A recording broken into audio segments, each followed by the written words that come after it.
Solar Appointment in-Home Masterclass. Okay guys, here I'm going to give you my solar in-home masterclass for running appointments. Everything that I've learned and refined, I'm just going to lay it all out in one video. And I'm going to give it to you because I want you to go out there and I want you to freaking kill it. And I want you to get recordings and send them in to me, and I will break them down. We'll make videos, dude, and we'll break down these recordings so that we can all get better together. So, in-home appointment solar masterclass. The biggest thing, if you take anything from this video, we're just going to start right off with it. Your intention determines everything. When your intention is on point, you'll be able to help so many more people because you're coming from a place of genuinity, if that's a word, authenticity. You're being real. And so what is this intention? It's made up of 3 components. First of all, a genuine desire to help. Second, you're detached. And then third, you're also prepared.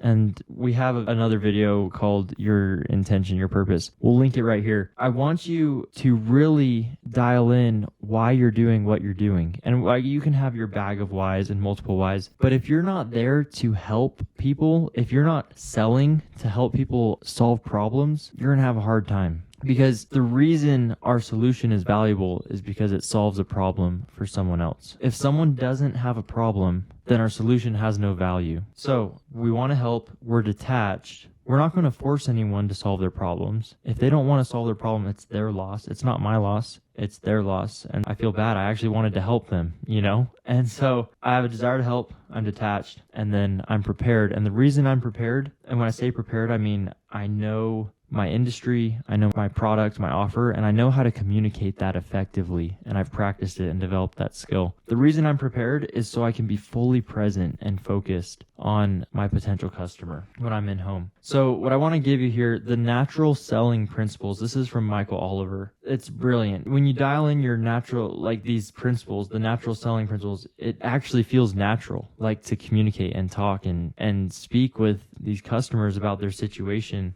All the friction goes away. There's none of the sales tension, the sales pressure. It's not there because you're not there to sell them. You're there to see if they have a problem and see if you could help them solve it. So 5 natural selling principles. 1, detach yourself from your needs so you can focus on theirs. 2, help people solve their problems, get what they want, need, or desire. 3, ask the right types of questions at the right time. 4, listen to what is meant as well as what is being said. And 5, feed back what you think you heard. So a big part of detachment is being comfortable and embracing uncertainty. You need to be totally okay and accept the fact that you actually don't know if you can help this person until you find out more about their situation and what's going on with their situation, their problems, how they feel about them, and if your solution could even help them solve those problems. You don't know that until you talk to them about it. So let go of your attachment to a certain outcome. In the moment of execution, you're fully present. You're focused on the task, not the outcome. And that applies in every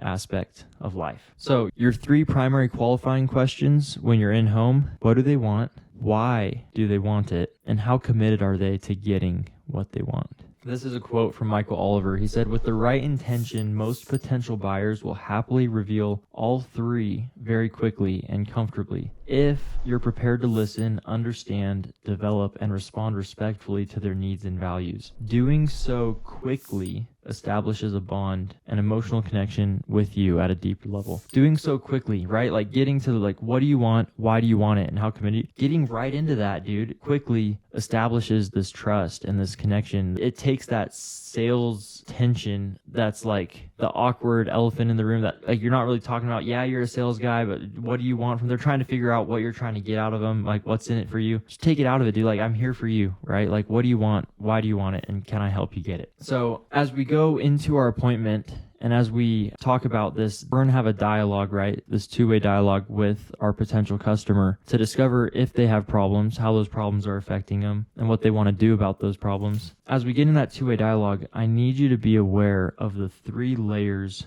of a problem or a need that we're going to explore with them.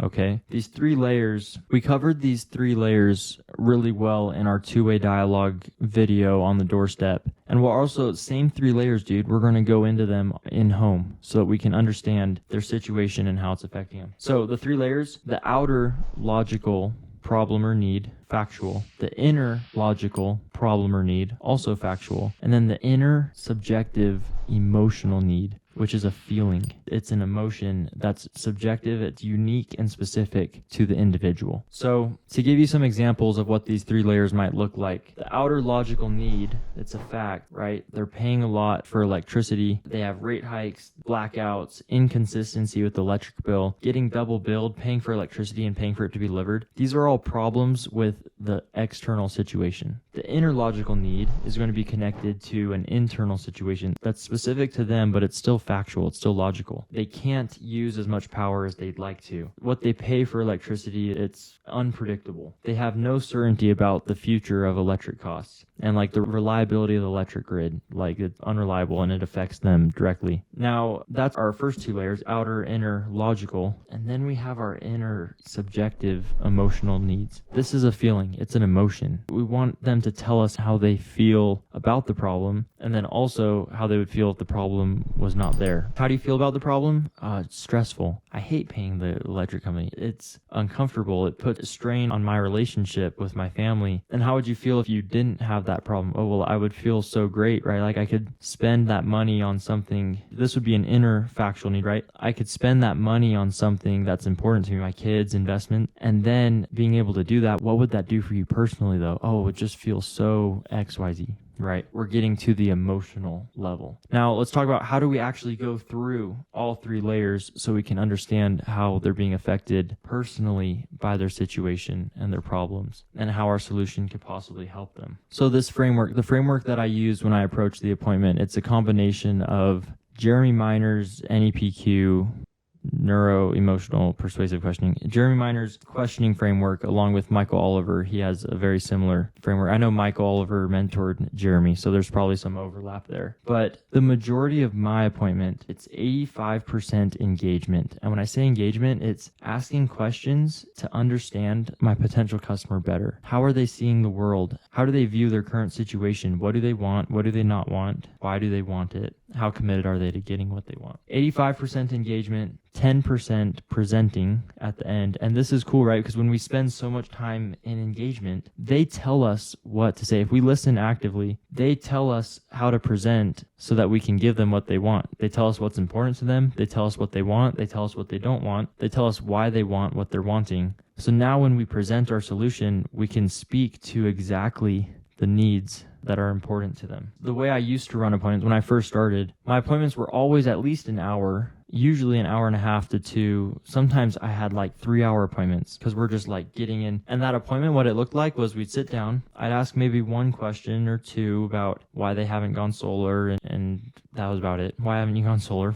And then I'd present. I'd say, okay, cool. And then I'd say, okay, so this is your house, and put the panels here, and it produced this much power, and there's production guarantee, and you have a fixed rate for electricity, and this is how we calculate your monthly electric bill, and then it adjusts at this rate percentage, and then it's protected for this many years, and then services. I'd spend hours going through every single detail because I thought they needed to understand exactly how it worked, and then that's when they would want to do it, right? Is when they understand logically why it makes sense. We've heard it a million times. People buy on emotion and justify their decision with logic. So if your appointment is 100% logic and very little emotion, how much are you speaking to the part of their brain that actually makes like action taking decisions when it comes to this? So now what my appointments look like now, my appointments are 30 to 40 minutes, including documents. We'll sign documents within 45 minutes of me showing up because I will ask them what's important to them. And then I will explain how what I do will help them get what's important to them. They say, that's great. And now we don't even talk about services and warranties. The most I say is that everything's covered. 25 years, everything's protected. Cool. Yeah, roof. If they ask about the roof, yeah, roof, 10 years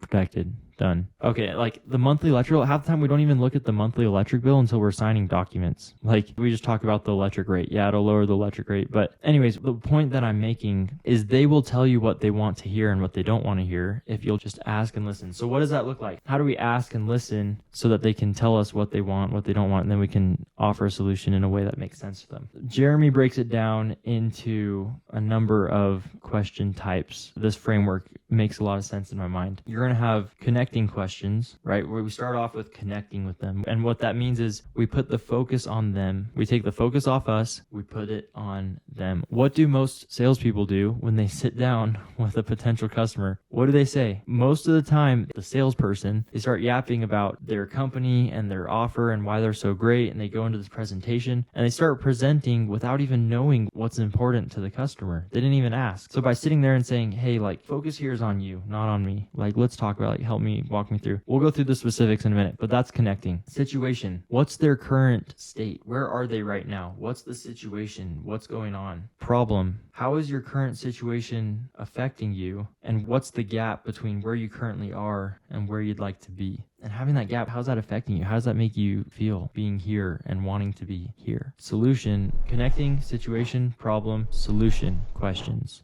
Okay, so like, what is it that you actually want? Like, let's go into more detail on what you want, why you want it. What does that actually look like? What have you done in the past to solve the problem? What are you going to do in the future to solve the problem? Consequences. What are the consequences of not solving your problem? Like, if you didn't solve it, like, what would happen? And then after we understand their situation, well, let's start from the beginning, right? After we've connected, we put the focus on them. We understand their situation, the gap between where their current situation and where they want their situation to be, problem, what that desired state actually looks like, the solution, and the consequences of not reaching the desired state. Now we're in a position where we can transition and present, offer a brief presentation that's just focused on what's important to them. And from there, we can transition into committing and moving into the next steps. So let's talk about it. Connecting. We're going to take the focus off of you and put it on them. Because why would they ever open up to you emotionally if all you ever do is talk about yourself and the whole conversation is focused on you and not on them? Let me give you some specific examples. My favorite one, if the situation's appropriate, I'll say we can go over a lot of things. Obviously, I've prepared quite a bit, but it might be more appropriate if I asked you, from your perspective, what would be the most valuable way for us to spend this time together just so we can focus on you and what you might be looking for? Do you see how that creates a totally different feel than sitting down and just trying to get into your presentation so you can tell and yap about how great you are? Saying, hey, it might be more appropriate if we asked you, like, what is it that you want to focus on? Like, what are you curious about? What do you want to understand? Some other examples, right? Like, I imagine you guys don't want your time wasted. You probably have some very specific questions or issues you wanted to talk. Is it a problem if we start with the things that are top of mind for you? Another one I'll use a lot, I'll say, yeah, like, what are you curious about? Like, what do you want to understand more about, just so I understand and just so I can talk about what's relevant and important to you? Walk me through, like, what are you guys looking for? Now, a lot of people ask, they like, right, well, every now and then we get someone's like, show me the numbers. So what do you got? Show me what you got, right? They sit down and they say, just lay it on me. How do you handle that? You need to remember that you can't assume you know what works for them until they tell you. And so you don't have anything to show them, right? Like,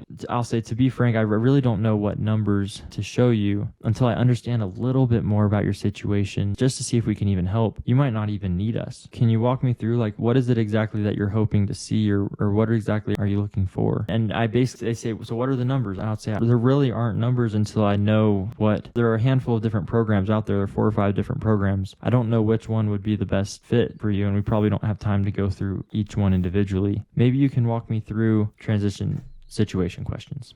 So we transition into situation questions. Our situation questions are going to help both of us understand what the current situation is. It'll help you understand what their situation is, but it'll also help them, because when they tell you what their situation is, who else are they telling themselves? So there are 3 main situations that I'll break my questions into. And this doesn't have to take long. It's more to help you understand their situation and help them understand their situation. But the 3 main situations that we can dive into, you don't have to use all of them. You probably shouldn't use all of them, but just use what's relevant. Their situation in their home, how long they've been in their home, how they use their electricity in their home, what type of usage habits, are they careful, carefree, they have a pool, a Tesla, people moving in, people moving out, situation. Second, situations with the power company, electric rates, what rate are they on, their rate schedule, tiers, time of use, past, present, future, electric rates, control and certainty with the electric bill. And then third is their situation regarding solar, which would be like their exposure, their experiences, what they want, what they don't want, concerns, concerns, family members who've gone solar. That one I probably use the least, unless usually there's something that will hint that you need to dive into the solar situation this early in the conversation. So like situation in the home. How long have you been in the home using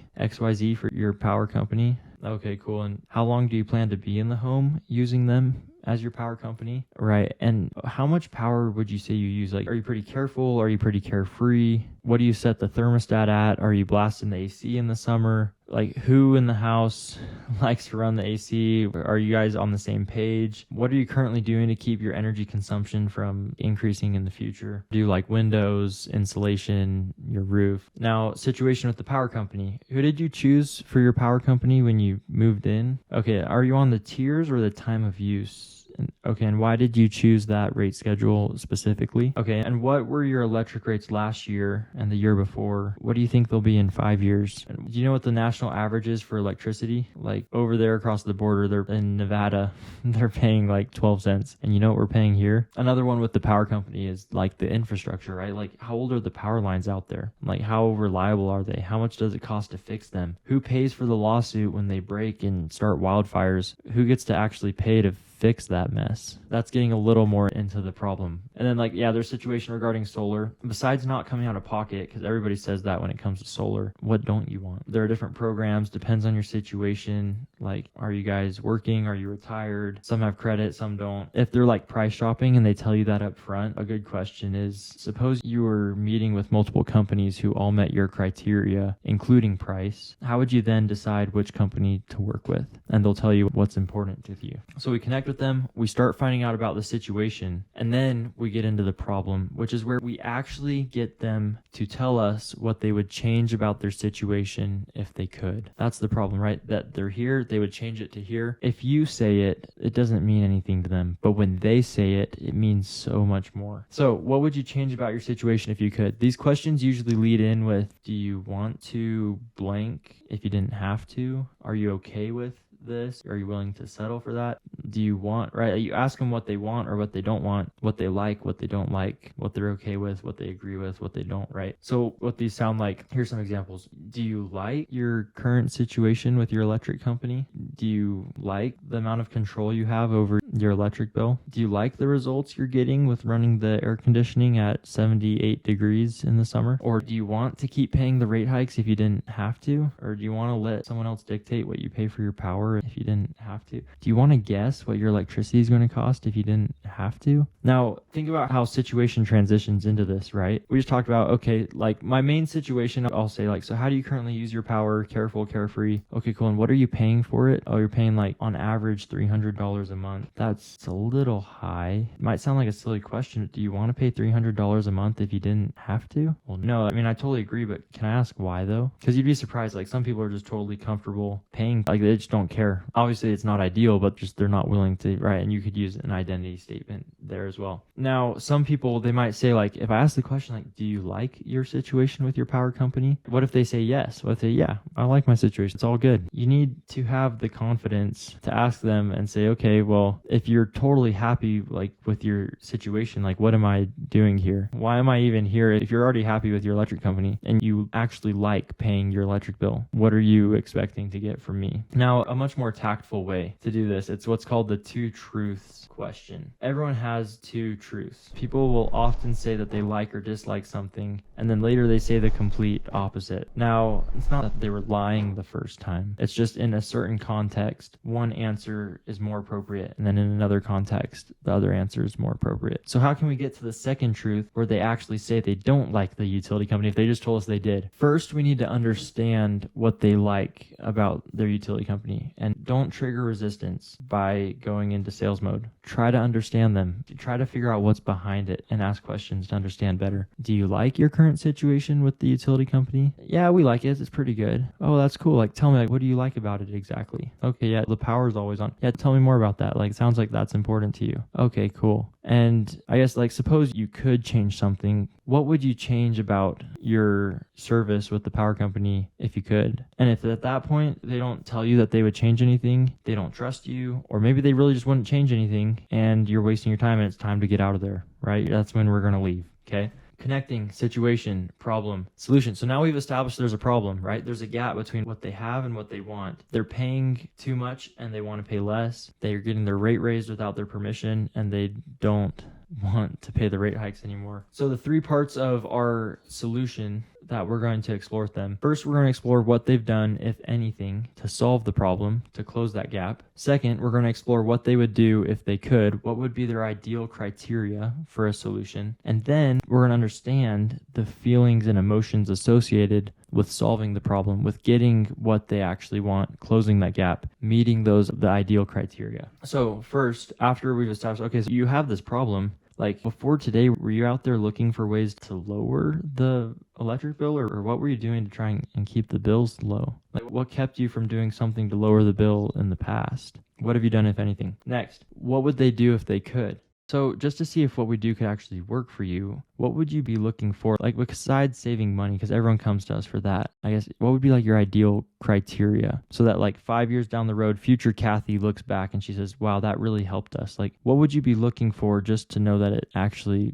helped you? Okay, yeah, it sounds like that's important. Tell me more about that. Okay, when you say XYZ, like how do you mean exactly, right? We're going to probe and understand more. And they say, okay, cool. Suppose you were able to lower the bill, lock in the rate, whatever they said was the ideal criteria, right? Able to not worry about your bill going up. Like how would that affect you, like personally though? Oh, well, it'd be great. We'd have more money. But you having more money, like, how would that make you feel? And we're going to get the emotion. We're going to get to layer 3. So connecting situation, problem, solution, consequence. What are the consequences of not closing the gap and not getting what you want? Now, sometimes asking the full-on consequence question, the way Jeremy Miner does it, sometimes it can almost feel a little salesy. I had a hard time with consequence questions for a while. You'll find that if your intention is dialed in properly, which we've covered in the beginning of this video and other videos, when your intention's correct, you have a desire to help and you're detached, consequence questions are easy to land. I mean, it's just the natural thing to ask because you're actually genuinely concerned and curious for your potential customers.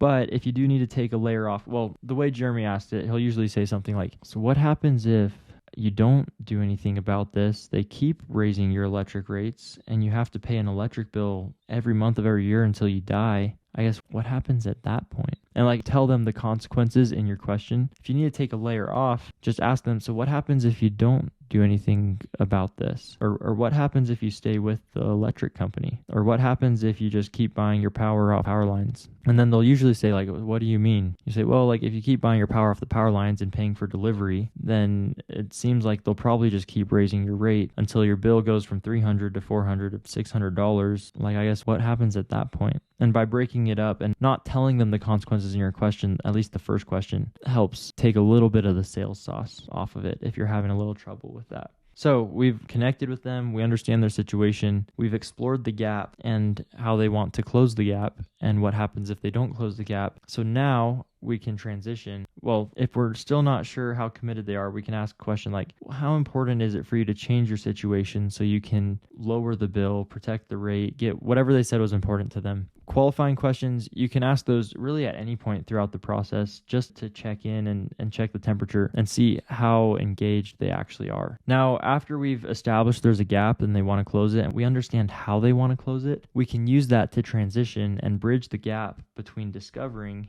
and presenting. So to transition, we're basically just going to tell them what they told us. The classic line for this is, okay, well, that's what I really need to know. Based on what you told me, what we're doing could actually work for you. Because you know how you said X and Y and Z and it's making you feel a little bit stressed? Well, if it helps, I can walk you through and then we'd transition into the presentation, right?